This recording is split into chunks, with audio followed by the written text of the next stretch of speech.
மகிழ்ச்சி என் மேல் வரும் என் இயேசுவாலே.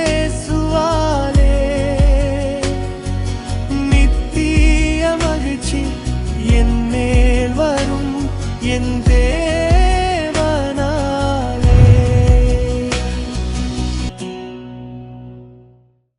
அநேக பாவங்களை குறித்து நாம் ஏற்கனவே பார்த்து விட்டோம். அந்த பாவங்களினாலும் அக்கிரமங்களினாலும் நீங்கள் மரித்து போயிருப்பீர்கள் என்று சொன்னால், இன்றைக்கு இயேசு கிறிஸ்துவின் இரத்தத்தினால் உயிர்ப்பிக்கப்பட தேவன் உங்களுக்கு அன்பின் அழைப்பை கொடுக்கிறார். உங்கள் அக்கிரமங்கள் பாவம் என்று தெரிந்தே அதை செய்கிறது, துணிந்து செய்கிறது. இப்படிப்பட்ட அக்கிரமங்கள் உங்களுக்கு இருக்கிறதா? நான் பாவத்தில் இருக்கிறேன், எனக்கு இன்னும் தேவ தண்டனை வரலையே, இது பாவம்னு சொல்லி நீ சொல்ற.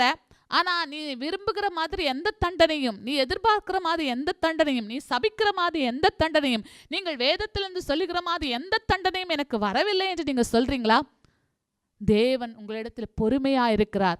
நீங்கள் கெட்டு போக வேண்டும் என்கிறது தேவ சித்தம் அல்ல. உங்களை அடித்து நிர்மூலமாக்க வேண்டும் என்கிறது தேவ சித்தம் அல்ல.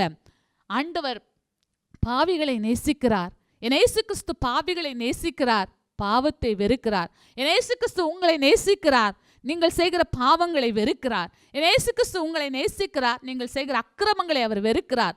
நான் இந்த பாவத்தை செய்கிறதுனால எனக்கு எந்த நஷ்டமும் இல்லையே, எனக்கு தண்டனை வரவில்லையே அப்படி நீங்க சொன்னாலும் அது பாவம் இல்லை என்று அர்த்தம் அல்ல. அது தேவனுக்கு பிடித்திருக்கிறது என்று அர்த்தம் அல்ல. அது தேவனுக்கு பிடிக்கவில்லை, அது தேவன் அருவருக்கிறார். அவர் பாவத்தை பாராத சுத்த கண்ணர். அப்ப ஏன் என் பாவத்துக்கு தண்டனை வரல? எனக்கு இது தப்புன்னு தெரியும், தெரிஞ்சிருந்தும் பண்றோம். யாராலும் என்னை ஒன்றும் பண்ண முடியாது. அரசாங்கத்தை ஏமாற்றி விடலாம், சட்டங்களை ஏமாற்றி விடலாம், உங்களுடைய குடும்பத்தாரை ஏமாற்றி விடலாம், உங்களுடைய தாய் தகப்பனை ஏமாற்றி விடலாம். ஆனால் பரிசுத்தருடைய கண்கள், பரலோக தேவனுடைய கண்கள், இயேசு கிறிஸ்துவினுடைய கண்கள் இந்த பூமி எங்கும் சுற்றி உலாவி கொண்டிருக்கிறது. அந்த கண்களுக்கு நீங்கள் மறைவா இருக்க முடியாது. ஸ்தோத்திரம். உங்களுடைய பாவங்களை அவர் பார்க்கிறார். ஆனால் உங்கள் பாவங்கள் நிமித்தம் அவர் உங்களை அருவருக்காதபடிக்கு உங்கள் பாவத்திலிருந்து மனம் திரும்ப வேண்டும்.